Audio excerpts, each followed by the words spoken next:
That's a disappointing when you fuck a guy for over an hour and he just go.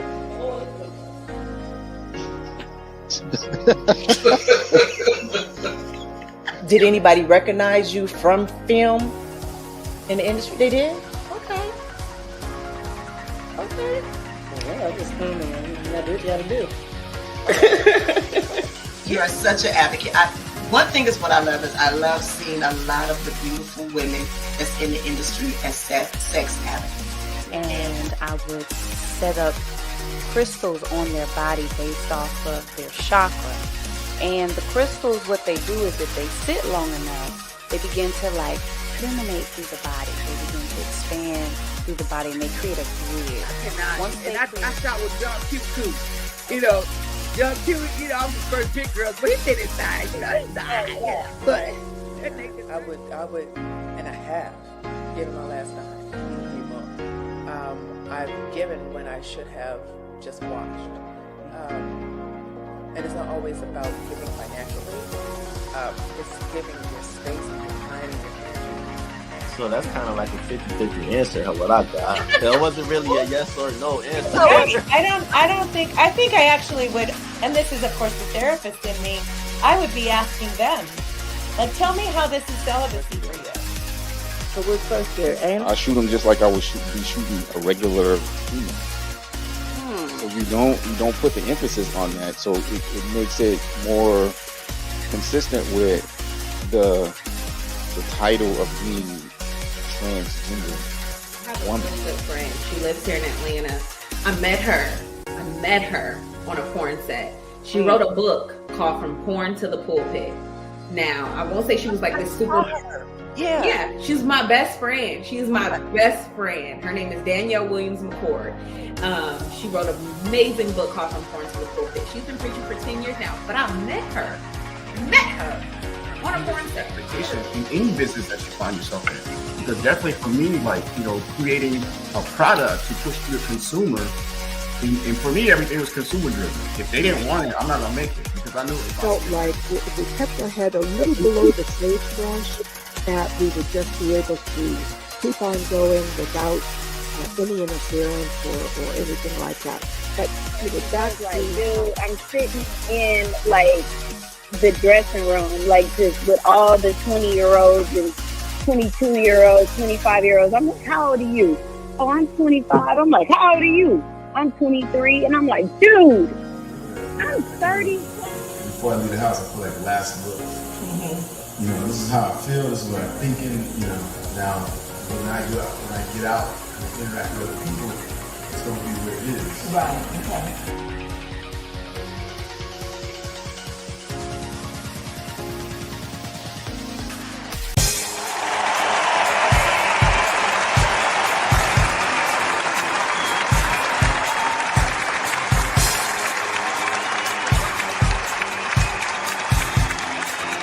Welcome to a podcast like no other. Get ready for insightful conversations, diverse perspectives, and a touch of inspiration. This is Ask Nyomi, Bridging the Gap podcast. Join your host, the dynamic Nyomi Banks, as she delves into the heart of various topics with a refreshing blend of curiosity and wisdom. Each week, tune in as Nyomi is joined by special guests who bring their unique stories and expertise to the table. It's a journey of discovery, learning, and growth. And let's not forget about the one and only dog pound Mike, adding his flavor and flair to the mix. Together, they make a dynamic duo you won't want to miss. From thought-provoking discussions to moments of laughter and joy, Ask Nyomi. Bridging the Gap podcast offers a space where great topics meet amazing guests. So, mark your calendars, set your reminders, and prepare to be entertained and enlightened. Join Nyomi Banks and Dog Pound Mike weekly for an unforgettable podcast experience. Get ready to bridge the gap, expand your horizons, and immerse yourself in the world of Ask Nyomi. Subscribe now and stay tuned for a podcast journey like no other.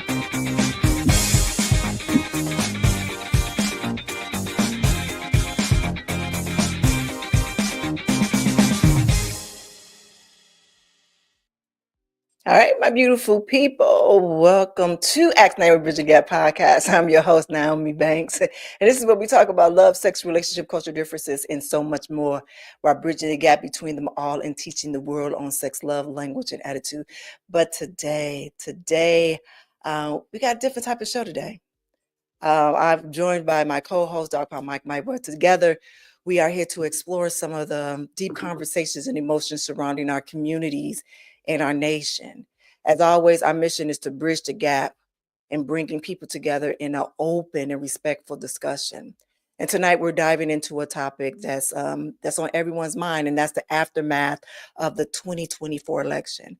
I mean, we talk about the wide range of emotions that people are feeling, from the hope to anxiety, and discuss what it means to start healing as a nation. And we hope this episode brings comfort and perspective and some practical ideas for moving forward together, all right?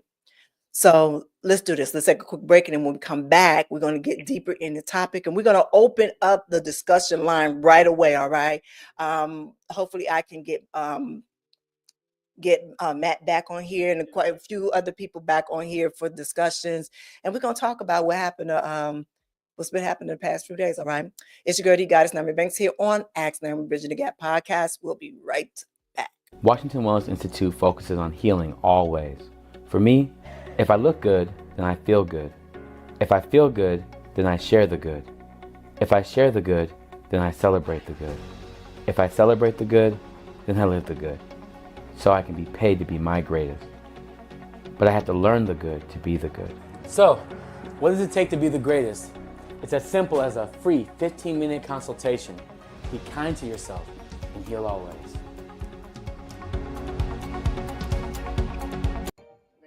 What are some common barriers that prevent people from expressing? Hey, it's your girl, D Goddess Naomi Banks here from the Season of Self-Love podcast. Yeah, I would say remorse. So, shame and guilt is a very dividing emotional.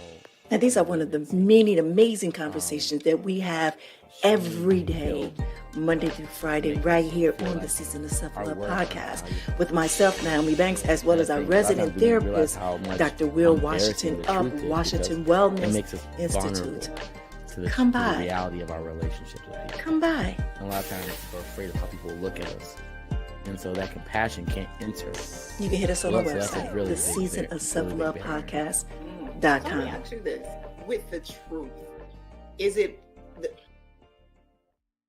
All right, welcome back. It's your girl, D Goddess Naomi Banks here on Ask Nyomi Bridging the Gap podcast. And today we're getting a little deep in here today because the past 2 days have been it's been something. We're calling this the aftermath of election 2025, where we're navigating emotions and we're trying to, kind of heal each other in this current moment. And so I did have Dr. Mike, put up the link for everybody to, to kind of dive in, because we want to get everybody's emotion and how they feel. But I also want to put this disclaimer out. I understand that emotions are high and everybody has their feelings and things on who they think should have won. And, a lot of fear is going on right now, but let's be respectful. Let's be respectful for one another. I'm allowing this platform for everybody to have their open dialogue and be able to share their beliefs on what their beliefs is. But again, let's be respectful of each other and let's agree to disagree. Can we say hey to that? All right. Sounds good. Right. All right. So let's talk about our current emotional landscape. All right, Mike. I think that we both feeling a mix of things right now, aren't we? Yes, we are. So what have I been seeing some emotions? I mean, you've noticed in yourself, in those around since the election results came out. What have those emotions been for you? Well, first, I went through like a little shock. I did, feeling that the election would have went another way, and then the way that it went, with him being the winner, and the I guess he won by a lot, which was really shocking. And well, the first thing it did, it put me in the landscape of, wow, this vote was from the people, and the first thing it did, not thinking about him at all, just the people that went out there and voted, so many people that voted for him. And then I did, a little research, and then actually me and you talked during the week about the research of the percentage. I think you told me the percentage of some of the people who voted and things like that. I mean, it just makes you look at people differently. You know, when I went to work this week, I looked at people differently. I heard things and how people was feeling, what people was saying, and what people. It just makes you look at people in this country that you may see every day at work, outside. It makes you look at them different. Like you voted for him, why? You know, it plays with your head like that to me. Yeah. You know, it's like I couldn't really watch the whole watch parties. I couldn't watch it at all. I think I had high anxiety. And I knew, because I have 3 daughters, and I knew that it was so very important for me in this election because, you know, I felt like we were fighting for so many different things within this election, or what we thought we were fighting for. And when you know how you feel something coming and you just don't want to see it, you know? Yep. And I remember I didn't sleep at all that day. I didn't sleep at all that day. I was up for 33 hours. And I remember putting on my headphones, probably about 10 o'clock at night. I put on my headphones, and because I was like, I don't want to hear the results, because I was feeling the anxious from it, that it was coming, that that Trump was going to win. I felt it, like I felt it. I prayed about it, but I felt it and knew something was going to happen. And I figured, how would I be able to talk to my daughters tomorrow? How am I going to ease this fear and this pain from them? How are we going to get through this the next day? How am I going to talk to my clients to get them to smooth over? You know, I'm not me.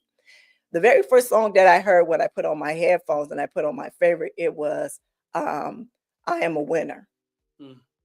It's a gospel song. Beautiful, beautiful gospel song. And then the very next song that I heard after that was that It's a New Day by Patti LaBelle. And so that got me up where I was doing a deep cleaning, but it put me in a mood to see things in a different perspective. So I was trying to find a silver lining in it all.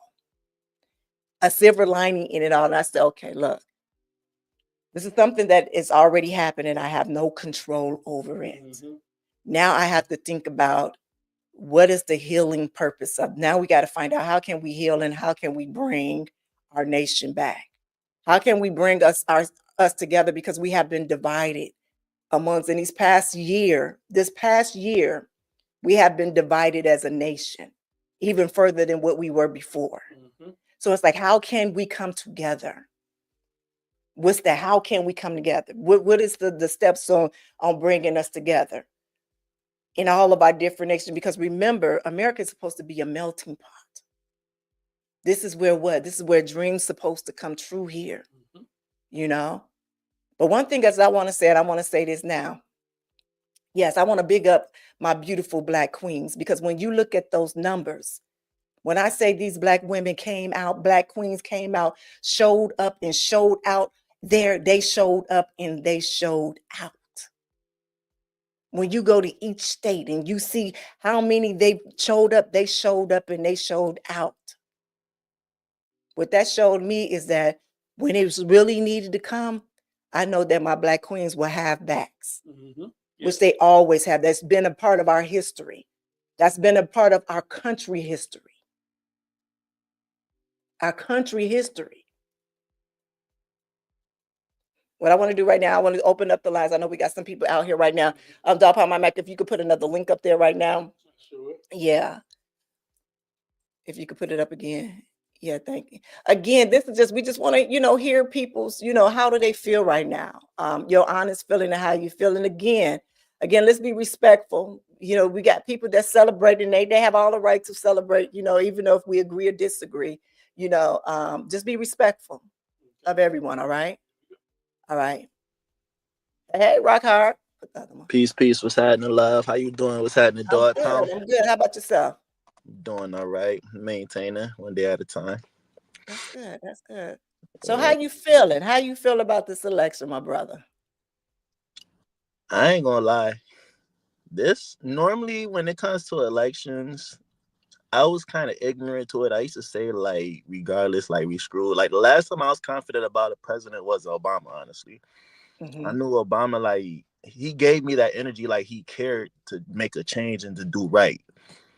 But all the other elections, I used to say like, we're screwed either way. But this election here actually ain't no kind of. It got me straight worried, and it really started with the in New York, right?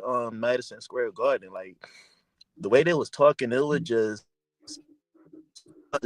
just like he would this time they were just blunt with it, but it just threw me off because I expect stuff like that to go on down south. Not saying that there's not racism here in New York, but like that, like I ain't never see it like that in New York. Like that had me shook. Like when the one dude said, I have open arms for Puerto Rico, but not open arms to come here, but to go away. And for you to get on national television and say there was a pile of trash in the middle of the ocean, it's called Puerto Rico. Like I grew up in a neighborhood with Puerto Ricans, so it's like I kind of have a heart, for my Latinos. And then like for my ladies, like you talking about getting rid of abortions, like let's say like I'm thinking about the lady who has like health issues. I'm thinking about the lady who's been raped and gotten pregnant and stuff like that. Like that's a scary situation. You taking away abortions, and then another thing, if you could take away abortions, what else you trying to get rid of? Like abortions is just the start. So it's like with Trump in office, then you talking about taking away a lot of government assistance. Like I have a father who's a double amputee. Like he lost his left hand. So it's like he worked all his life. Like my father worked since he was like the age of 16, 15. So it's like now he's at a point where he pride himself on not being on government assistance. So now he's at a point where he actually needs it. And it's like all of this going on. I'm a little worried right now. This was the first election I could say I'm a little shook because I don't know what to expect. Hey Matthew, how are you? Hey, good. Good. But Rockhart was he was telling us about with the support that the government support that they get. I guess his father, because my mother is on Social Security. She's retired now, but now she has to get disability too now from dementia. But now all of that is possibly going to be taken away, and they don't know that through that that project 2025 is that is part of it that's going to be taken away. And for some reason, people did not believe that was going on. Yeah, well, no, that's true. Like there's and I've seen other people there. I watched a clip of a guy that was being interviewed who was a undocumented immigrant, and the interviewer asked him, well, so that Trump's going to deport you, right? He wants to deport all unauthorized immigrants. And the guy's like, nah, that's not going to happen to me. And it's like, bro, it can definitely happen to you and to people that you know. So like, I mean, but you know what? Like, I have to say, like, this is what happened to me. It was an example of the Democratic Party not speaking to people because you were right, Naomi, to say that, Black women, y'all did the right thing. And in fact, Black women got, Trump lost 3 points among Black women compared to last time. It was like the only group where he lost, but Black men still showed up too. Like it was basically the same as with Joe Biden in 2020. But the difference is that, if you're, so as somebody who is a political scientist, like Black people have community structures to educate, to tell you what's at stake for you personally, and to help you understand to make the right choice and keep you on the straight and narrow. But nobody else has that. And that's kind of what happened with a lot of Latino men. They went 33 points more for Trump this time. And, because nobody was out there talking to him. Like that's why I really like this show. And I like what you're doing because you're out there trying to get people to understand what's up and, and to connect the dots for people. Like that's what we need to be doing. is letting people know that all this stuff is related, and Yeah. we're all in this together. Yeah, we are. I heard you when you said, Rock, when you were saying that even in Madison Square Garden, you wouldn't think that racism would hit that hard there and just be so blunt with it loudly, in such a, we're in 2024 and they're loud with it. And I know even though they said that he was a comedian and this is how he jokes, as a comedian with that. And, you hear a lot of people say, we're too sensitive in this day and time. For you, Rock, and I'm gonna ask you too, Dog Pound Mike, do you think that our society is too sensitive, or do you think that was just the wrong place to be doing something like that at? I think in that situation, no, it ain't too. In that situation, and times, yeah, as a nation, we can be a little sensitive to a lot of situations. But let's get something clear about a joke. Only reason why certain jokes are funny because it's at least 10% true, or it's at least 10% how you feel, how you truly feel. But it's like you trying to hide behind a joke, and it's like it's not funny. It's like all jokes ain't funny. And like I said, like there's some truth behind some jokes. So for you to say that, like I said, this man said there is a pile of garbage in the middle of the water, and it's Puerto Rico, and he got a wet, and the crowd went crazy. It's like, how can you not be sensitive about it? You just called somebody country garbage. You just did. Well, And they're actually not even a country. It's they're a territory. They're Americans. Right. They're part of the country. They're part of America.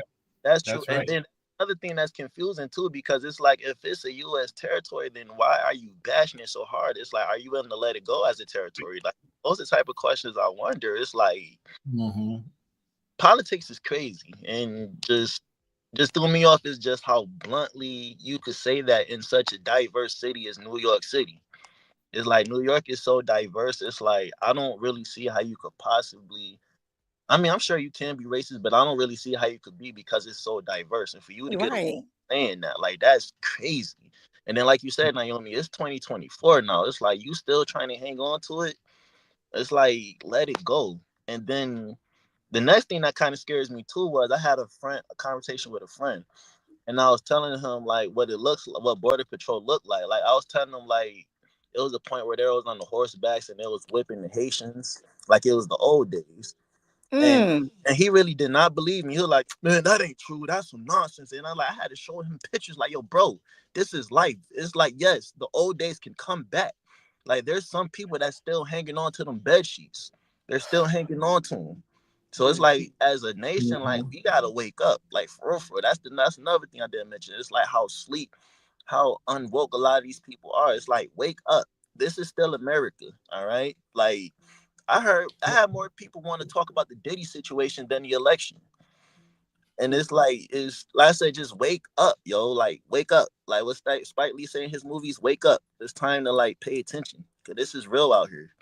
Yeah. Well, and that's a good point because there's a lot of people, and we don't know there's a lot of provisional ballots that haven't been counted yet. So there's still a lot more votes that will come in. But I mean, it's not going to. But does it make a difference? It's not going to make a difference. No, but it will matter in terms of just how many people show up, because what it's looking like is that there's a lot of folks who they voted in 2020, but they stayed home in 2024. Yeah. And it'll be interesting to see what it is. Why did they stay home? And it's because like there was something that motivated them to show up 4 years ago, but not this time. And we should find out what that is, because the people who are more democratic like us, we probably have some things to learn about why didn't they want to show. One thing I think is when you talk about the people who showed up to vote from 4 years ago to now, I think one of the biggest things is sexism. I think there's a lot of men out there, black men and white men, especially white, that would not vote for a woman, especially a black woman. So I think a lot of people stayed home or didn't vote for that reason, and that's just the truth. I believe that's the truth. I'm and sure the last thing agrees with me too. And one more thing I want to say, because I do got a jet, is I've had black people, literally say this, and I'm tired of hearing this. Trump gonna give us another stimulus. We gonna get a stimulus. Like, yo, you serious? Yeah, like, I heard that a lot too. Like Trump gonna give us money. Trump got us paid. Like, you remember that summer? Trump got us paid. Like, yo, you serious? Yeah, you know what though? Actually, Sexy Red, she said that a few months before. But you know what? She learned. She actually got educated. She came around and was like, "Oh no, I'm not going to support Trump because he wants to tell us what to do with our bodies." And so like she's proof that people can learn and that they can get educated. But like it's a constant struggle. You gotta. It's easy to just sit there, and not think, to sit there and just be like, oh, none of this stuff matters. It doesn't affect me. And that's not right. It does affect you, and it affects people that you care about. Yeah.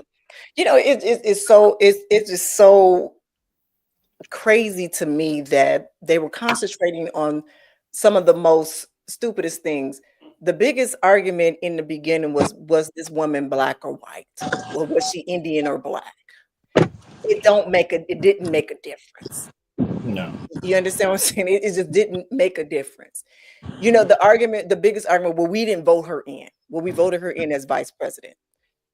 The thing is that she didn't say, hey, pick me to be the president. She was her boss, which is the president of the United States, said, look, I can no longer do the job that I can't do that. So I'm going to put you forward and we're going to do whatever it is to get you to this point to where it's supposed to be.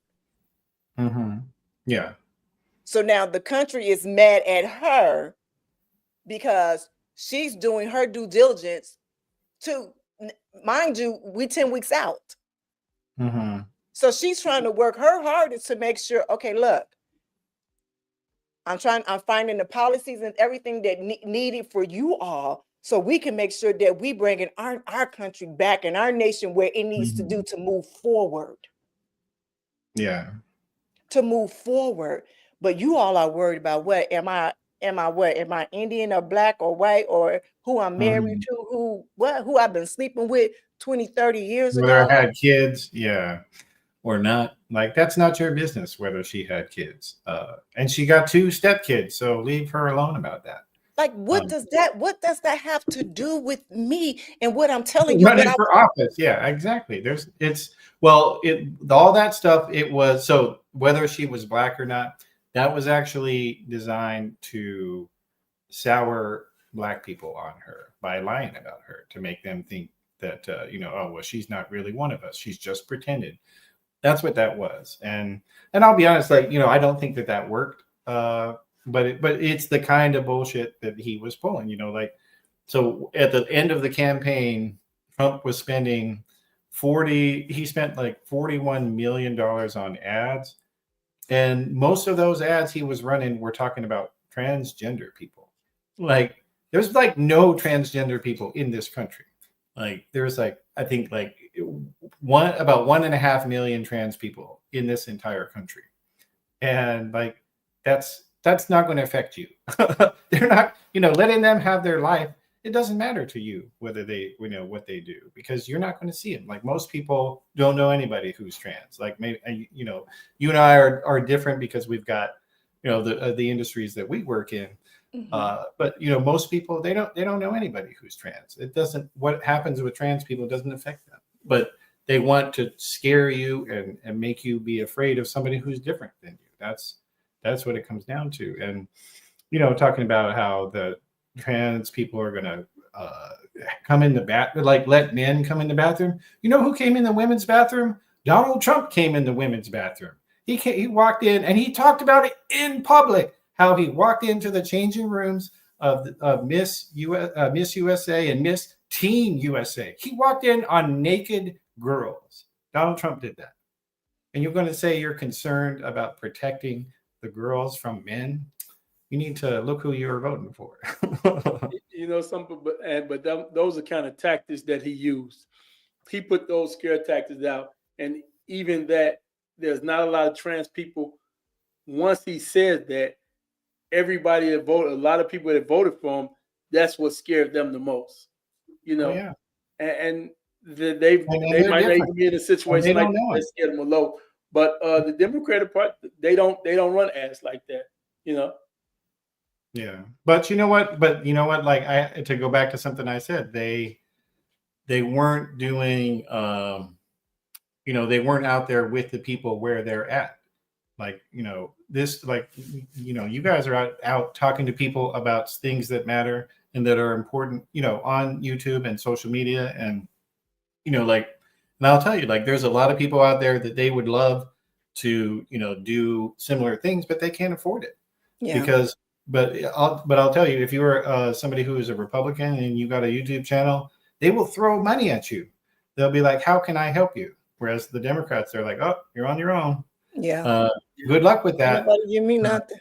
You have your George Soros check, Naomi? Right. No. My thing is that I knew, like I said, I'm politics is truly not my thing, but I knew that I had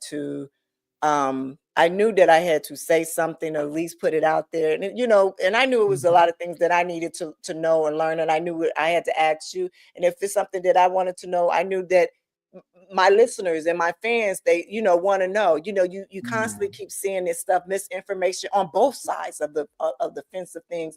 So you want to just make sure, like, what is true and what is not true. Because there are a lot of things of fear tactics that goes on. Especially they're trying to win our votes. The thing is that you are playing with people's lives here. You are playing with people's lives here, and we have to stop doing that. We have to stop doing that. This country is based off of greed.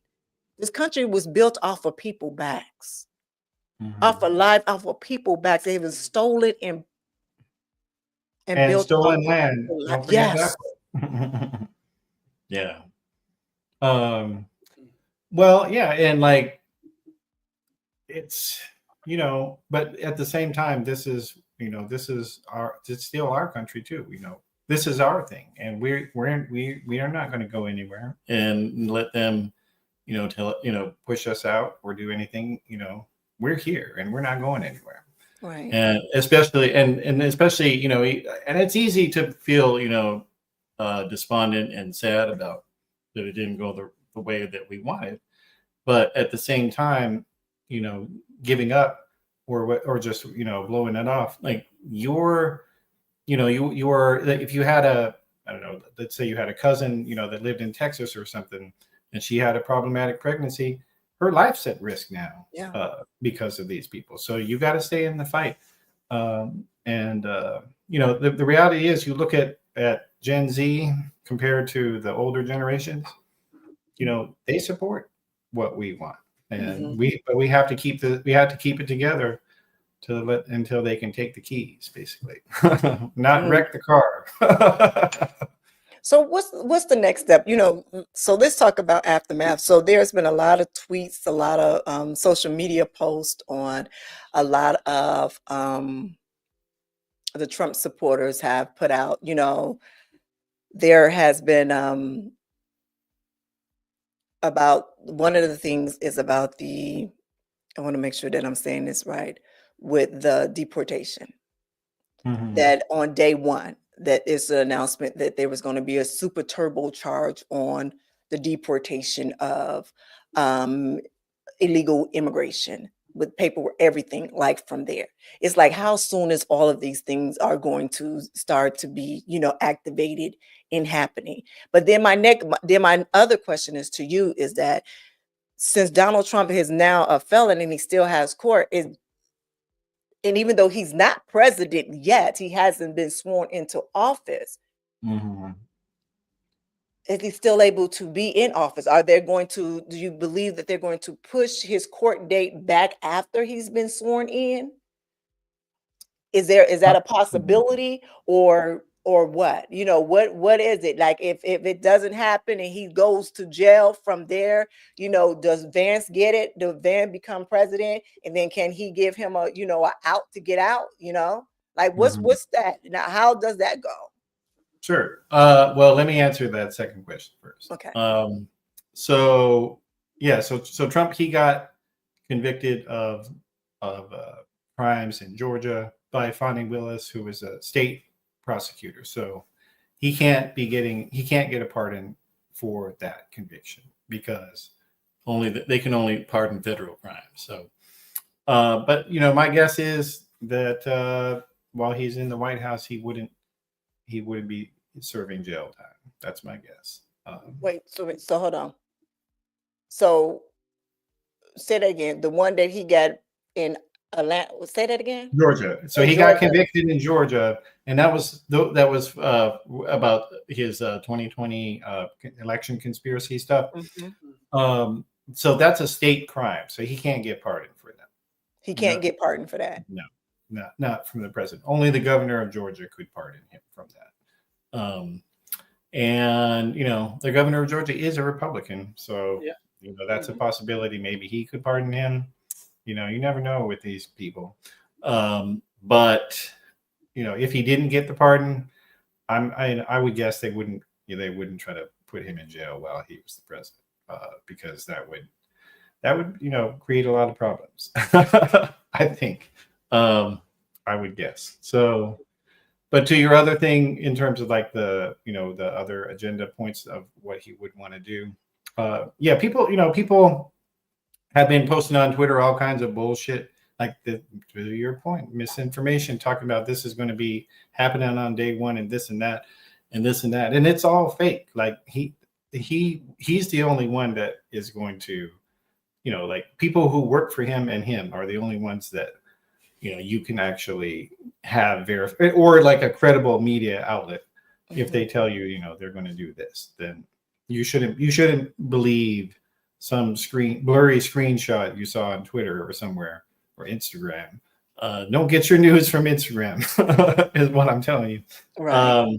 But at the same time, Steve Bannon, who is, Donald Trump's sort of, one of his top advisors, who, by the way, just got out of prison. Yep. Just got out. Because it's all the best people working for Donald Trump. But anyway, he just got out of jail, and he said that Project 2025, it was the real agenda, y'all, and we were just lying to you when we said it wasn't. Right, I saw that. Yeah. So. So like, but there's no way that they can be starting the deportations like massive on day one, because it's a really expensive, and they got to line up all kinds of people, and so. But do it have to go through a voting? Doesn't it have to go to Congress? And don't all of the no? Not this one, no, because the president is in charge of the. Of the administration of criminal justice, and if people had already been convicted of unauthorized entry and been convicted of, let's say, of a felony, like robbery or something, you can be deported at any time. So I would, they might kick out some of those people, but there's just a lot of red tape. They can't land and do it on day one. But you know what though? Stephen Miller, who is Trump's #1 immigration guy, he has said that they want to do, and then it sounds unbelievable, but it's true. He said that they want to have denaturalization of I saw that. Who got to be, who had gotten citizenship, to get it revoked. And so, like these are things that the Latino people who voted for Trump, they should have paid attention to this stuff, because they were saying it. But some of the more extreme stuff about immigration, like he was talking about how they we're going to build all these huge immigrant holding and basically camps for people to be deported, like that stuff. That would take about a lot more time, and that stuff could be challenged. So there's some of this stuff can be challenged, especially the more radical stuff. Like he was talking about how he's gonna, impose a 20% tariff on other countries. Like he can't do that without the Congress. So, and if he did that, like that would seriously negatively impact the economy. But luckily, he can't do that one. Right. But I think he's going to try to do everything. He's going to try to implement a lot of things that he said he wouldn't do, and things that's in that 2020, 2025 project. Of course, all of them won't work, but I mean, that put a strain on the country. That put a strain on people just hearing it, just knowing that he's going to try to do things like that. It's really going to put a strain on things. Yeah. You never know how those people will react. Right. So there's another issue that's been, and I've just been watching, social media and the adult industry, with that in hand, and even, sex educators and stuff like that. And that's been another pond. The government's been after, the adult industry for quite some time, now. Actually, the FCS, they have written an open letter. I think I saw it yesterday and had read it. But that's something that a lot of, the young ladies and the people in the industry have been very concerned about. It's just now that they will possibly no longer be able to do OnlyFans or any of these other things that we've been doing, all of our lives. And now it will be illegal and banned. And, you'll be, possibly going to jail, for something, and maybe a more stiffer fine or even jail time or labeling, as a sex offender. I know before they were trying to do that before, but now they're really making it, a strong stance on that, as well as educators, with sex. So I don't even know, to be very honest, because I do Ask Nyomi Bridging the Gap when we talk about love, sex, relationships, and cultural differences here. So sex, language, cultural differences. You understand what I'm saying? So any of those things, it might not be a red flag. So it's kind of like you're taking away people's voices as well as education too, cultural. They want to take out Black history from the books that we read that, they were barely in school anyway, but the ones that's in there, they want to take those out.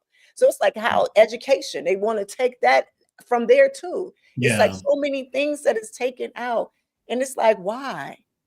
Like, what It's are we? because they want to control. Yeah. It's because if you know the true history, then you're not going to believe their bullshit. That's what it comes down to. Because, like in the state of Oklahoma, they are trying to make it so that biology teachers have to teach that, that there's no such thing as evolution. They're trying to add in an additional thing that was like, well, maybe it was magical, and that's how everything is alive. And also trying to censor just historical discussions of racism or problematic things that people did. Like they don't want people to know, because they've got this idea that their viewpoints are God's viewpoints, and so if they let their own side, this is about controlling their own side. Because I'll tell you, I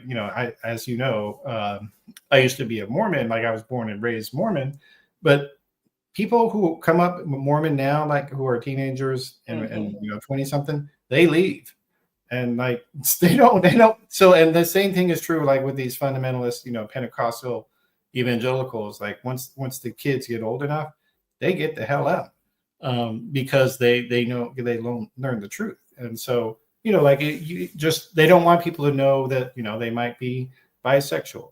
They don't want you to know that is even real, or that being trans is fake. It's not real. And because, again, they don't want you to have choices in your life. They don't want you to have porn. That's the thing. Some folks are going to be they better get they're going to get a surprise education about that one when they turn on Pornhub or whatever, and it's like, oh, sorry, you can't, because that is what they're doing. Pornhub has pulled out of several states now. because the states are trying to put in these bullshit. They want to have a copy of somebody's ID. They want Pornhub to keep a photocopy of all their visitors from Texas's ID. And needless to say, Pornhub is like, we don't want to keep that shit, because if we get hacked, we're fucked. Our company will be destroyed. So we don't want that information. And it's also not our business who is looking at our website, because people have the right to look at what they want to look at. That's legal. And so they're like, you know what? We're just going to not do business. If you come in from Texas or in some of these other states, you're blocked. And that's going to be, these Republican states, they're doing that to their people. Like they, and that's why to me, I'm like, if you're a dude who likes porn, the Republican Party is not for you. They're not for you. So, but I'll, like in terms of some of those plans though, like the nationwide, that's going to be a lot harder for them to push some of that, because again, they can't,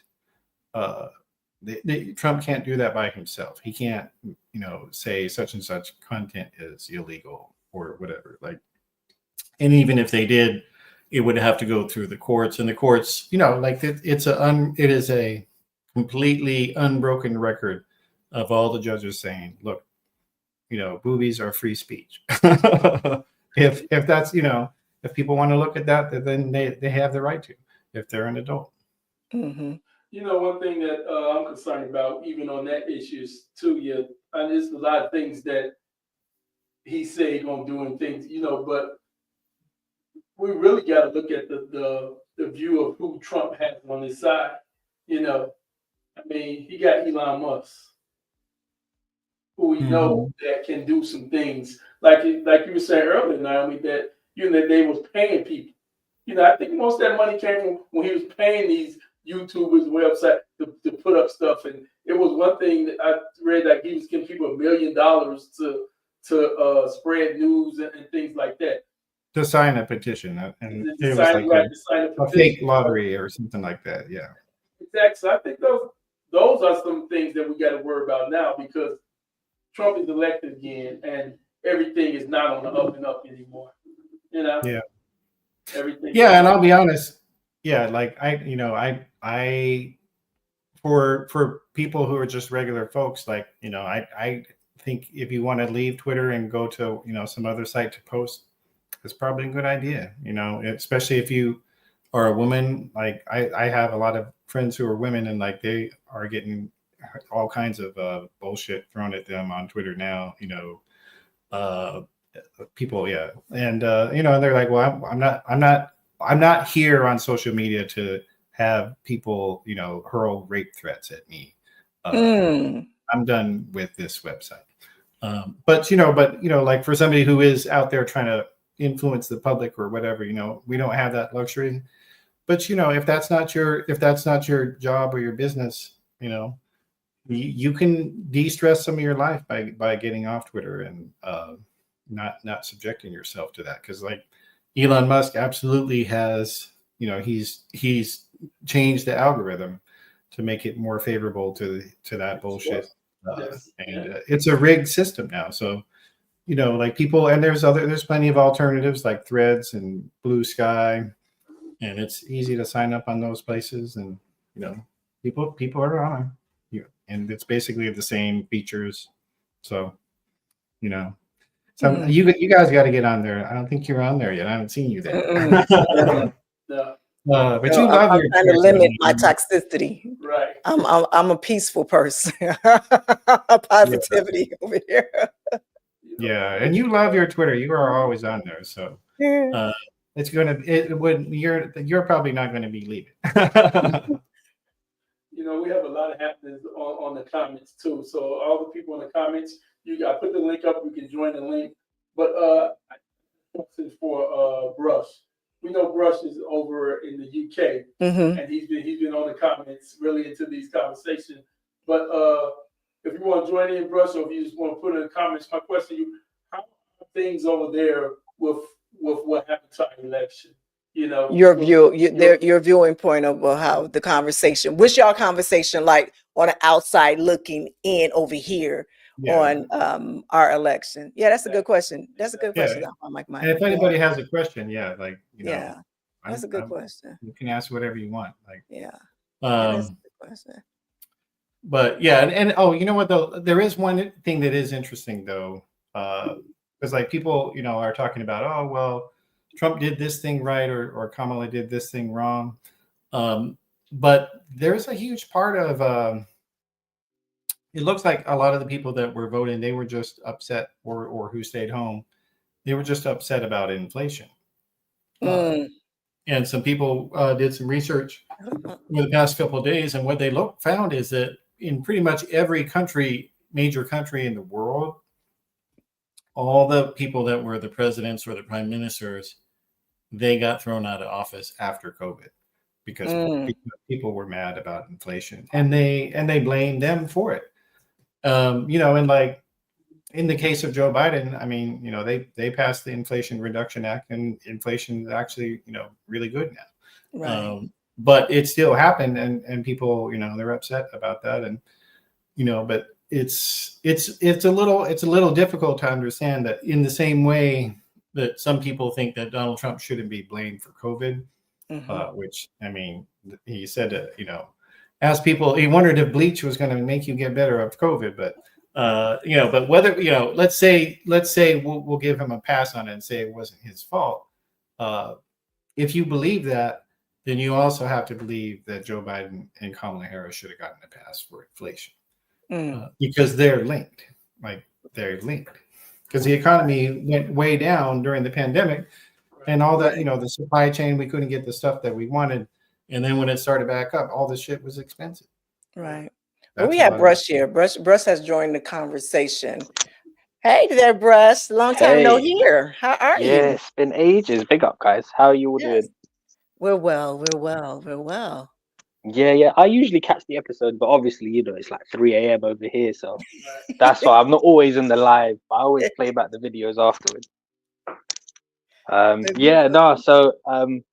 Obviously, this is a very interesting topic. I wanted to get involved early on, but obviously in the aftermath, I thought, you know what, let the Americans have their say first before I come in with any opinions. This is more so, for you guys at the forefront of it. Obviously over here as well, I mean, we know what a Trump regime looks like. And the way it was reported, it was very much the same as the first time around, I wonder, though, if the reason Kamala failed was because the Democrats fumbled. The fact that they didn't back her or identify her as the main person going forward, knowing that Joe Biden was not fit really to stand. They really, waited too long before they introduced that idea once he fumbled on stage and whatnot. And once they were threatened with people like, withholding funding is when they acted instead of truly backing Kamala and pushing her as the future. So I think that's really where they went wrong. I think I agree with you on that one, because now you've already set the stone of mistrust.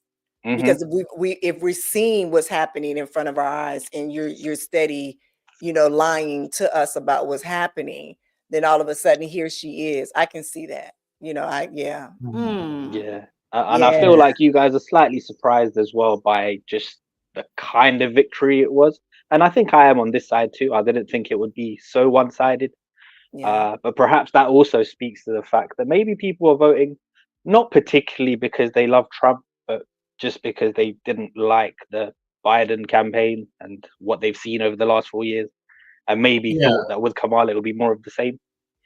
Well, that's why I was talking about inflation, because even in the UK, Boris Johnson, once the pandemic was over, he got thrown out. That's happened in pretty much every country in the world that's had elections once the pandemic ended. People were just angry about inflation. A lot of people, that's all that they were voting on. They didn't really know what. In fact, actually, I wrote an article on my site flux.community that, like, when people were looking down into how different groups voted and whatnot, like Donald Trump and Kamala Harris got 99% of the people who said they liked them, that they had a favorable viewpoint of them. But then they asked him, well, okay, so do you like approve or disapprove of either one, right? And there were some people who said that they like one. There's some who said they like the other one, but there were some who said I don't like either one. And Donald Trump won like 57 or 63%, I forget what it was, of those people who didn't like either one. And then he also won the majority of people who said they like both of them. So that's who put him in the White House, was people who didn't like him. That's what it is, isn't it? Ultimately, I think it just comes down to the bottom dollar, and they think that under Trump they'll be better off, and they overlook a lot of other things. Well, yeah, and and especially with a lot of these, because most Latino men are younger. They're younger than 35, roughly. And so they're new to politics. They may have never paid attention to it. Like I've talked to people that are 23 or whatever.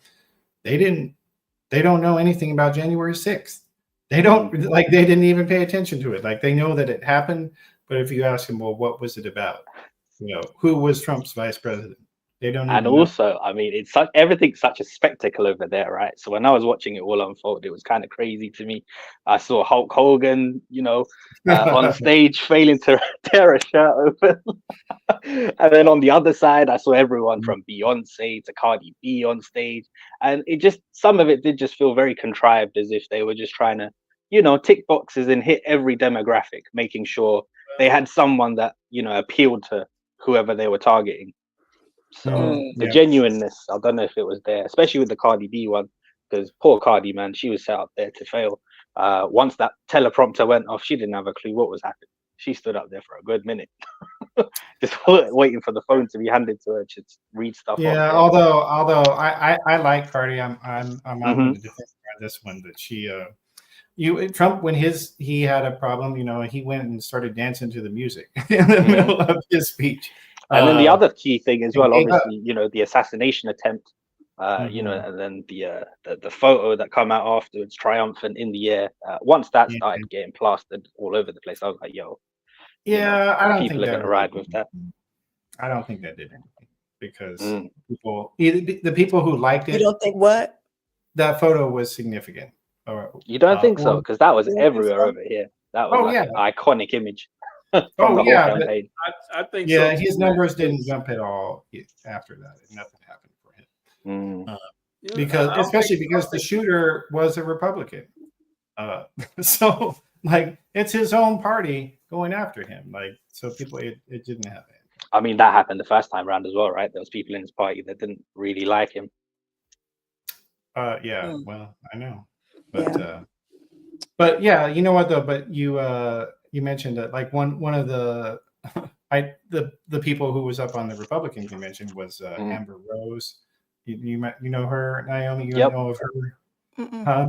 Oh, she's like an Instagram model, but and is basically, I mean, I think she's famous for being the girlfriend of various rappers. Oh, okay. Yeah, she was Kanye West's She loves to show her booty everywhere, and that to me, I thought that was so hilarious that they go and attack porn, and and then they have a woman who is literally an OnlyFans model at their convention. I mean, shout out to Amber, man. Yeah, no, she's a hustler. She's a hustler. But that to me was like the epitome of the hypocrisy, because this is the party of Christian values, and we're going to go after porn. Oh, but also we have a porn star at our convention. Porn stars, we believe in God. We believe in God. We Christians, we go to church too. We say hallelujah just like everybody else, right? I pray. I'm a praying God. I praise. I pray. Yeah, I pray. I know. Okay, I'm making a joke, Naomi. Don't. But yeah, and they're I don't know, but yeah, but for Democrats though, that was a problem that they had though, I think, is that everything did kind of become a spectacle, because if the only time you're reaching out to regular non-political people is to tell them, have Taylor Swift or Cardi B to tell them to vote, and Beyonce and J-Lo and the Avengers assembled, it was ridiculous. It's just not credible. You have to be there talking to them all the time. And But I think that was trying to get people that are more relatable. They didn't know the language. They don't know, like you're talking. Some people don't know the language. They don't know the language of some of those, politicians that come and walk up. And remember, Kamala coming in, she coming in behind the 8 ball. You understand? So there's already been lies that's been told about her whole history or who she is or whatever. So she's coming in at the last end of it, trying to, come in like, okay, this is who I am. Let me figure this out. Let me get this going. No one else was there. Who else could they have put there for? Now I don't know, and I'm asking genuinely, who else? If let's take Kamala away, let's take Kamala out of the situation. What other president, the person for president, could we have put there? Who else could have did that? There's plenty of people that could have done a good job. I mean, Gavin Newsom, the governor of California, people talked about him. He said he didn't want to do it. Oh, I know. I know. Oh, okay. You're saying of people who would do it. Yeah. Okay. Well, I mean, everybody dropped out once she got it, so they weren't going to contest it. I mean, but I think that it's a fair point to say that Biden probably shouldn't have. He should have said from the beginning, "I'm not going to run for re-election." Yeah, that would have made yes. That would have been the best if it was with his blessing and he promoted her and said, "Yo, I'm not going to stand, but this is the candidate. This is who I believe in." I think the rest of the party and the people could have believed in that had they done that from the start. Yes. And that, Matt, because you were talking about before, if Kamala would have enough time to get people, you look at a person like Taylor Swift, like a person who has 5-6 million people that she can relate to, that relates to her, and she really could did more to help that campaign, to help people understand what they're voting for. But in the time period, no matter who she brought on, it wasn't enough time for people to really explain her platform. No, it wasn't. So she only had enough time. Come say this, come say that, and that's where it came down from. It was something that Rock had said before he had left. He said it was so much stuff that was going on, and the thing is that they were talking about Diddy more than they were talking about politics, especially when you're talking about the Black and brown communities. They were talking more about that than they were really talking about the politics. And when they were talking about the politics in the Black and brown communities, they were talking about, is Kamala Black enough? And this is what always happens, Naomi. Whenever there's anything serious going on, the masses are kept distracted by nonsense. Yes. You could have seen 101 memes about baby oil. What does that have to do with anything? Yeah. Yeah. Well, I mean, to be honest, like in terms of how Kamala got the nomination later, I actually think that probably helped her. So to me, by my really? In my opinion, like either she should have got it from a regular primary process, but not like before, because it gave like that, it was a sudden surprise and people were so excited. Like she jumped out, to a pretty big lead in the polls. If went right after she came in. And so, and all the celebrity endorsement stuff, that's something the Democrats do every 4 years. So that wasn't a different thing. They weren't making an exception for her, because we remember 2020, like this Taylor Swift, she did the same thing right at the last minute, saying she thought people should go vote for Biden. And J-Lo, she's always been good on that stuff. And Beyonce, she's always supported the Democrats. So, but it's always like they save it to the last minute because they have this idea that it will, motivate the reluctant voter. But what I'm saying is, what would have been better is if they had created multiple YouTube channels with different hosts and different people, and then told the celebrities, hey, if you support me, I need you to go on this show, commit to going on these 5 shows this year, and boost that. Very poor planning is what happened. Right. Like you say, they really should have utilized these voices a lot more, and it should have been from the beginning of the campaign. And over a longer time span. Yeah. Because Taylor Swift arguably is probably the biggest artist in the world right now. Yes. I mean, her tour, record income, she was generating more money than certain nations. So they really fumbled there. They could have used her influence. Yeah, I but think they needed more time to. well, yeah, but again, they could have done it when Biden was the nominee. They didn't do it. So but what I'm saying is like, and the reason I'm making that point is that if you go and look at the top YouTube news channels or the top podcasts over on Spotify that are news, almost all of them are right wing. People like Candace Owens and these Daily Wire people, and and Naomi and I were talking about Fresh and Fit. Those guys are right wing, and like the Democrats could do something Are about those that. sorry, Matt, is that the red pill people? Those two. Well, they are in that orbit. Yeah, I've seen 1 or 2 clips. It's quite Yeah, funny, and some it's of what they say. Oh, it's no. I mean, they tell you it's like an advice, show, but really what What's it advice is, for Fresh and Fit? it's their bad advice show. But but they'll go and get a panel, and they will It's so pay. degrading. They It usually is, just yeah. sit and berate women that are there. Yeah, Well, that's what I was going to say. Yeah, and it's interesting because when they first started the show, like there were tons of big name models who came on there, and then they treated them like shit. And now, if you look at their show, they are getting models who are like, I'm not kidding you, like 1,300 followers on Instagram because they treated everybody like crap. And they were disrespectful toward them. But anyway, my point. But we're getting too distracted in the little fun here. Yeah, But you getting too point is, distracted with Fresh and Fit. yeah. But the point is, there's all these shows out there that are pushing this toxic, harmful advice to people, and it's independent of the political, brainwashing that they're pushing there. Like, if you take their advice that they give you, and that's like, oh, I'm going to be a alpha man, and I'm going to tell the woman to make me a sandwich and shut the hell up. That's not going to work for you. Spoiler alert.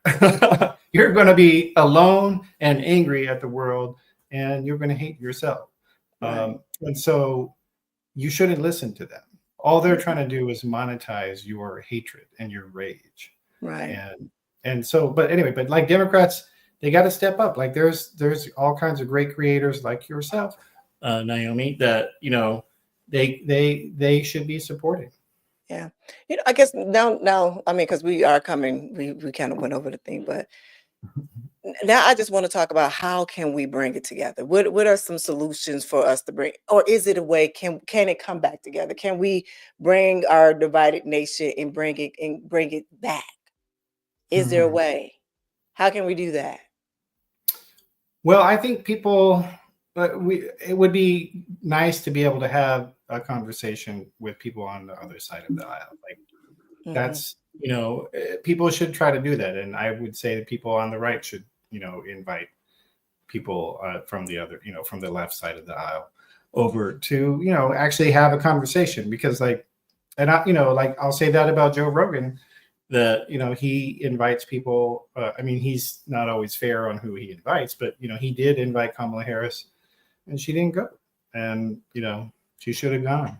And like, we need more of these conversations, especially with people who are not political, and mixing it up and having different, and talking about things that matter in mixed company, like.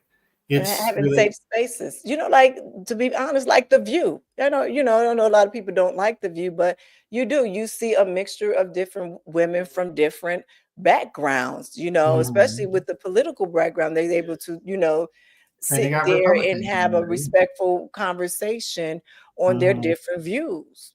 That's what it's about. Sometimes we can agree to disagree, but we all in that together, and we still have a common ground, and that's so we can be, amongst each others as neighbors. And that's what it's all about. I guess my thing is that, even though it didn't come out the way that a lot of us wanted it to come out, we now have to live life and find that silver lining within it. You understand what I'm saying? So now it's like, now we have to stay focused on what it is in life that we truly want to do. Stay focused, get into it and do it. And do it. Things that we cannot control, this is just make us more responsible. For women that's out there, and I understand, I don't want nobody being in control of my body. Now it's for you to be more diligent on it now. Now I know, look, I got to be very choosy on who I'm going to be around. I had to make sure that I'm who I'm going to be around. If I'm being in a relationship with somebody, I'm going to make sure that I'm going to be protected at all times. If we decide that we're going to have any sexual, kind of thing like that, I'm going to start being responsible for myself more than anything. Yeah, and also helping the people, who do live in these red states who are women, like, they need to know what they're up against. Like, I think a lot of them, they don't know that, they want to try to make it a crime to buy birth control, or like, but so you got to, let your friends know who live in these states, and the guys, there's plenty of guys know women that live in these states too. Let them know what the laws are, and so that they can be aware and protect themselves. You got to protect yourself. And start working together. Start working together with each other. And that's the key thing right there, Naomi. That's the key thing right there. I think that's what I find so polarizing about two-party politics, because they are so polarizing and people are just divided and just going at each other all the time. So then when whoever gets elected, you're still very divided. Ultimately, at the end of the day, whoever takes control, they have to be in control for the whole nation, not just for their party. Yeah. Right. So it's in everyone's best interest for Donald Trump to do a good job. But then these are the kind of conversations that you can't really have sometimes if you're completely against everything he stands for. And I understand it too, because the way that man speaks, sometimes you want to slap him upside the head. Right. We had some more callers. Yes, we have a caller and we have someone else online. Jamar. Hey, what's going on? I wanted to comment something real quick. In regards to what was said, like 15 minutes ago, who else could have stepped up? Yes. They had, the DNC had two people in my area, the Washington D.C. area, two political figures in the Democratic Party that were considered candidates. One was actually going to be Kamala Harris's running mate instead of Tim Walz, which is Governor Wes Moore of Maryland.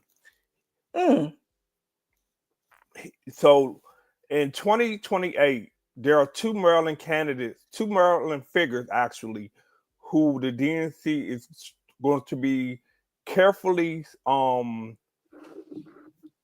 mentoring. They're already on the political stage. One is now the new first ever woman senator for the state of Maryland, Miss Angela Osbrooks. And they're still going to be working with Wes Moore.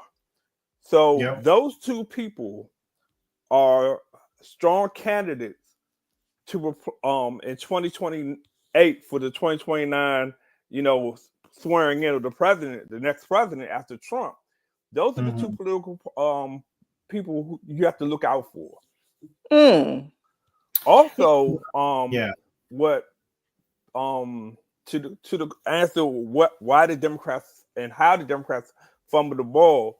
They fumbled the ball with Kamala. Not so much they didn't have enough time with the celebrities backing her up and putting these celebrities on the show like The View and other talk shows and late night talk shows to gauge the undecided voters' interest.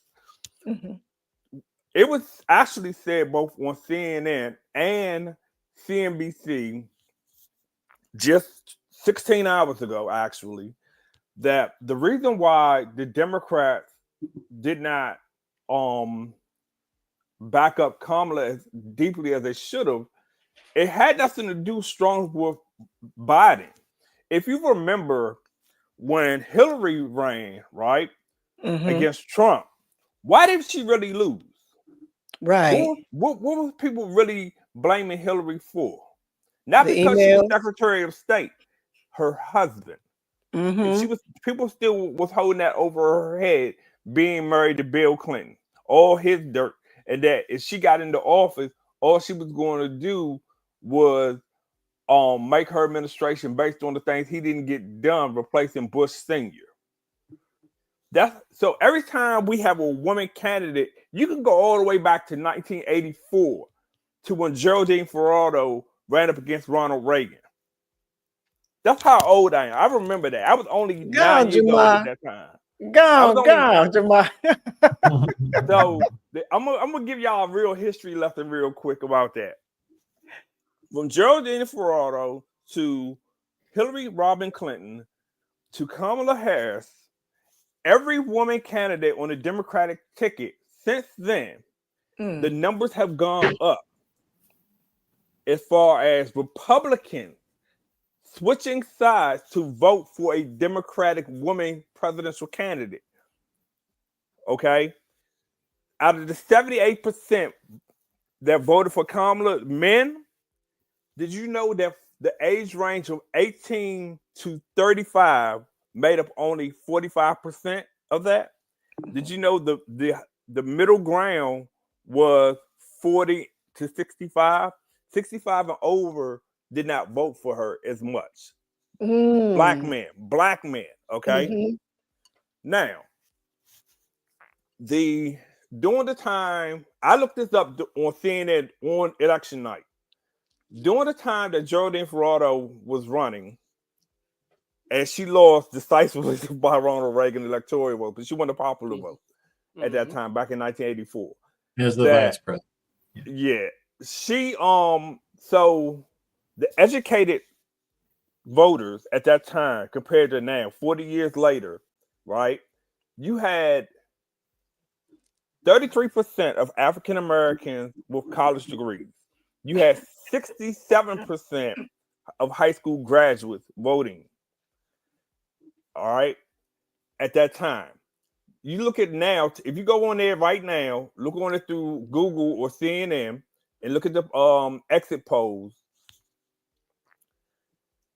44% of African Americans that voted for Democrats in all 50 states, 44% had a bachelor's degree.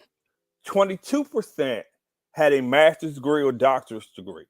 People were looking at Kamala based on what was she going to do in the interest of the economy, right? It wasn't about the border patrol issue. It wasn't about women's rights, abortion rights, and things like that. They were interested, how are you going to make life better in an even playing field, as you keep talking about, for the middle class? What was the agenda for the middle class? Well, Donald Trump never said he had a plan, but people were just so profound on what he was going to do with immigration. And then that Donald Trump was labeling Kamala Harris as the czar border queen. Mm-hmm. She never had control of the borders. The borders that Donald Trump allegedly, along with J.D. Vance worked alongside Kamala Harris in the Senate about an agenda concerning the borders. He knew everything that was going on. He knew what Biden's administration and they had a bill.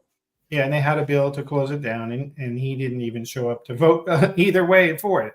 And Trump killed the border bill to close down immigration.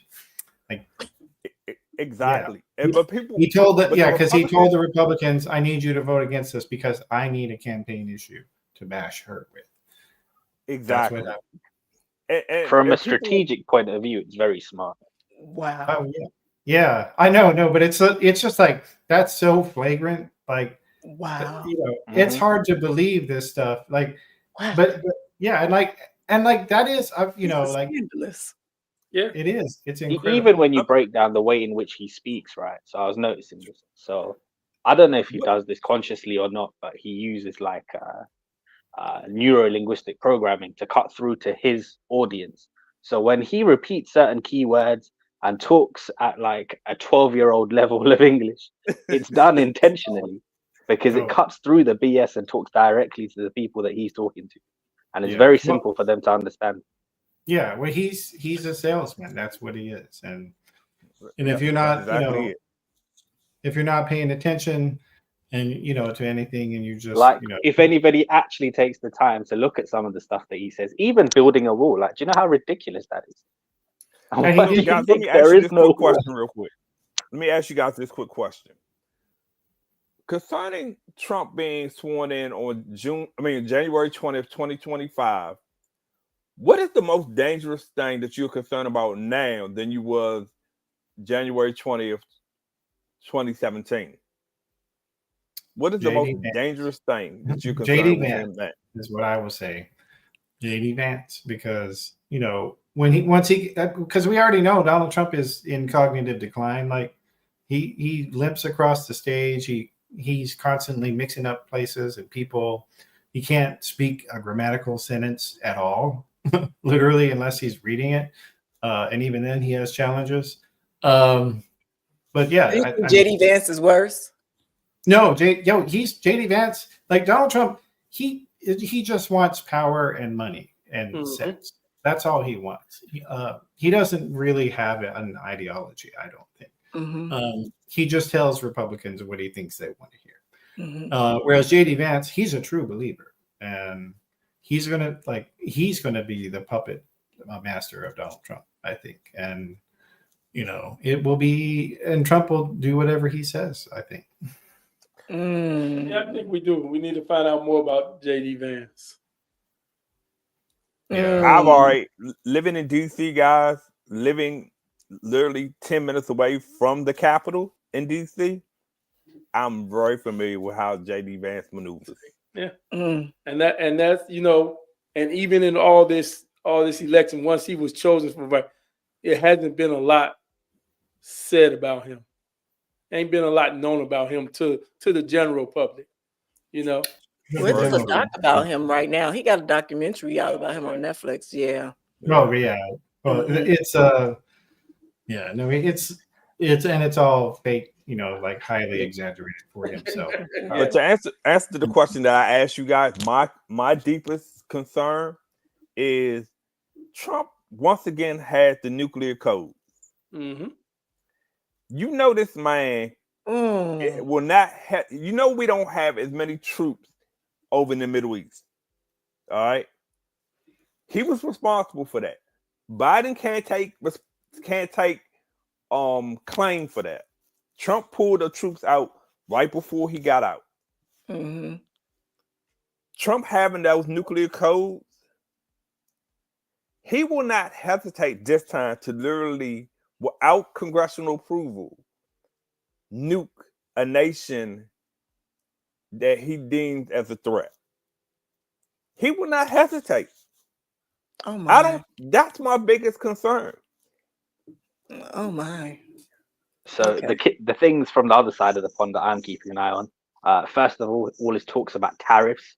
I would like to know how that plays out and affects us, because obviously we left the EU as well, so we're independent now and open for business, which Donald is probably looking to take advantage of. Then the other two issues, obviously, with what's happening in Ukraine between them and Russia, and obviously the Israel-Palestine thing as well. For you guys over there, I guess the main concern would probably be the abortion stuff. He's got all the Bible Belt people under him, and yeah, it's kind of crazy. Well, the tariffs can affect us a lot. Yeah, tariffs will affect us. And actually already a lot of companies are raising their prices. Like Harley Davidson. I heard they moved production abroad. No. Yeah, because they're like, well, we expect the tariffs are going to go up some, so we're going to have to prepare for that right now. And like the dumb thing about tariffs is, they're like, oh, we're going to make foreign goods more expensive. But guess what? The domestic companies are like, it's the domestic ones that have run away. They're going to go up too, because they're like, well, hey, this thing cost $1.50 from Hyundai. Well, now it's going to cost $1.50 from Ford. So the domestic terrorism aspect is also a concern here in the DC area. They have elevated the threat level of domestic terrorism even before Election Day. They have raised the threat level back in September to prepare for Election Day.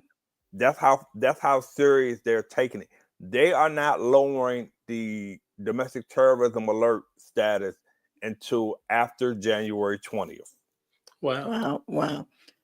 So guys, let's do this because we do have a caller on the line. So I want to just pause this conversation right now and open it up for our caller, right? Here we go. Hello, caller. Hello there, Nyomi Bangs and Dog. Hello there, Nyomi Bangs and Dog Pound Mike. I wish I could talk to you in a more cheerful mood tonight, but I'm not. If I wasn't pissed off at the fact that the fucking election was rigged, stolen, that whiny little bitch Trump probably blackmailed and bribed everyone to vote for his whiny little bitch ass. Well, how are you, Joseph? Instead of Kamala Harris. And Dog Pound Mike, I did. It's not true. I did vote for Kamala Harris just as I vote for Hillary Clinton, and I'm fucking pissed that they wouldn't accept either of them in the White House. It would have been better than having that whiny little bitch billionaire pussy grabber back in the White House. Okay. Who wants to just fucking serve people a football team fucking fast food crap. Okay. Right. So you know what, Joseph? So I don't know if you heard I had a Sorry disclaimer. for having to curse. Right. Sorry. Yeah. I'm like, because I know I had a disclaimer in the beginning of the show about let's keep it respectful. But again, baby, thank you for calling in. All right. And thank you for holding. And I will talk to you next week. All right. So have a great weekend. Okay. I'm sorry for cursing. All right. I don't normally do that, but I'm concerned about you and the black No, I people, especially the understand. fact that you're getting racist. Yeah, I understand. Racist I understand. tweets Emotions are about me. high. Yes, I'm emotions. sorry. Yeah, emotions are high. All right. Thank you, love. Thank you. Thank you. You're welcome. All right. All You're right, my welcome. beautiful people. Let's take it back to a more positive thing. You know, sometimes our emotions do get very, very high. And I understand it's a lot. It's a lot to take in with this. I think we all were hoping for something, a new change. We was hoping to move forward with a lot of things. And to be very honest, we don't know exactly what Donald Trump is going to do when he gets sworn in. We don't know. We don't know. He could be up there acting his ass off, excuse my language, and go in and surprise us. Be like, surprise, I fooled y'all asses. You know, That's don't true. know. We don't know. My thing is I just, just try to be as positive as y'all can. You know, one thing is that we cannot be living in fear, especially something that we have no control over. You know, no control over. The things that we do have control over, work on them. Work on those things. And what you can work on is you, me, you. That is who you can work on and what you could do for you in your immediate surroundings. And then you can go out.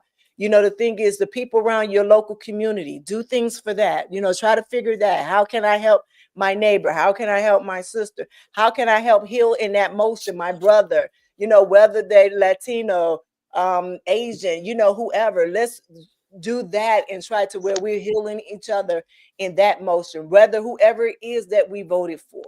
You know, a lot of us we had misinformation and didn't understand. That's the thing. As Matthew said before, there was a lot of misinformation that a lot of people did not understand. They did not understand. So what they thought they were voting for, that is not what they got. That is not what they got.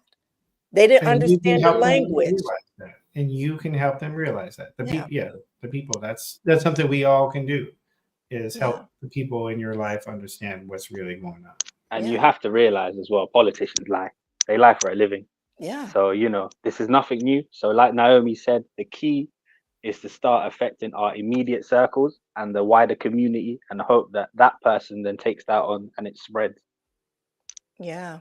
I agree. You know, it's unfortunate that, and I see it, and I'm guilty of it, because I seen a lot of people agree with certain things, and I was like, wow, they really feel that way. They really feel that way, and I took it personal. I'm like, these people, I've sat with these people, I've broke bread with these people, and this is what they feel. And then I had to sit back. I said, but you know what? That is who they are, and you have to accept them for who they are. And guess what? You're no longer in their season. You're no longer aligned with their season anymore. So you got to move away. You got to move away from that. And that's what you all have to do. Is one thing is that I see on, and I'm being honest, when I see a lot of social media, well, see, that's what's going to happen to all of you, excuse my language, all you Mexicans and your Latinos, y'all went out and vote. See, that's what's going to happen to you. That's happening, And my thing is, this is me. If I can help, I will.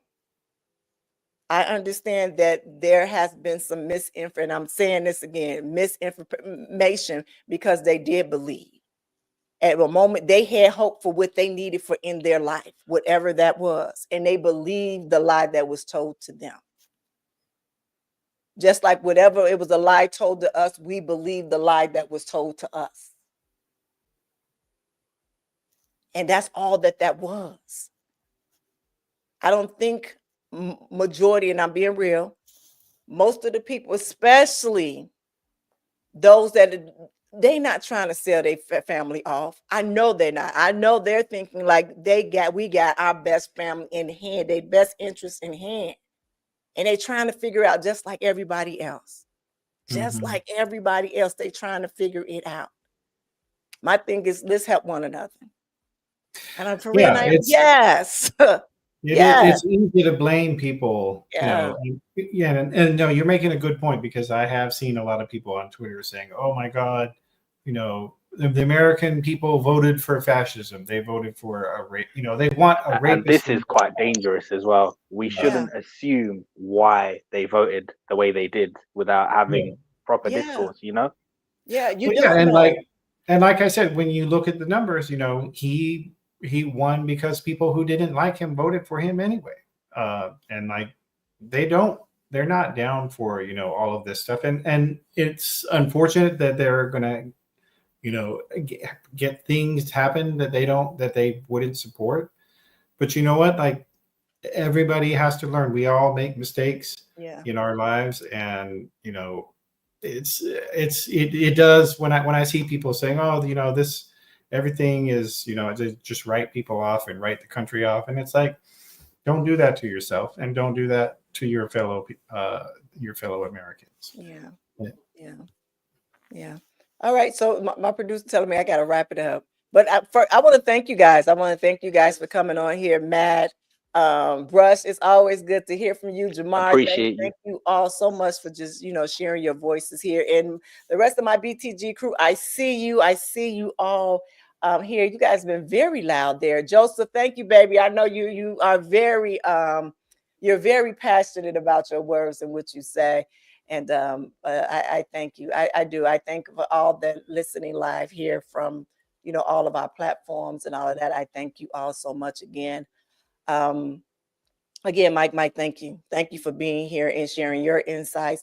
Again, a huge thank you to all of our listeners. We hope that today's conversation had gave you some encouragement and just, the little ideas that we did have for healing.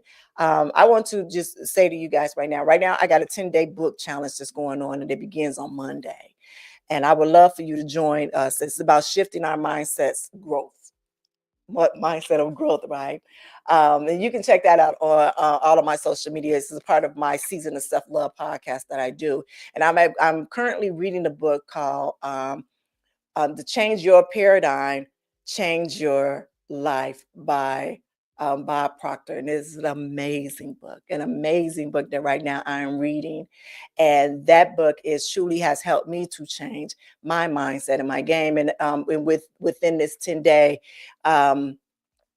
it's just me, you in a group of people in a very private chat that we're discussing the book with different prompts and different exercises like that, definitely I will be, putting it up, this weekend. You can get it on Amazon or Audible, but join us there if you want to join. And just check it out on social media, right? All that. Yeah, right? Yeah. But again, y'all, I'm just going to send a lot of love to y'all. A lot of love. And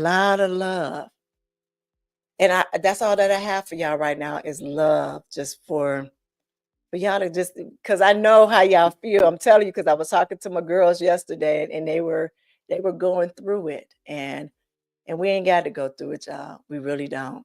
We really don't. We are in control of our own destiny. We really are. All right. Again, thank you all. Thank you again, Matthew. Thank you, Bruce. Thank you, Jamal. Thank you all. And you all have an amazing weekend, all right? Have a good one. Hey, it's the goddess Naomi Banks, and I hope you enjoyed that last episode of Ask Nyomi Bridging the Gap. And if you did, please like, subscribe, press that notification button, as well as comment. I'll see you next week. Keep it sexy. Ask Nyomi Bridging the Gap. This is where we talk about love, sex,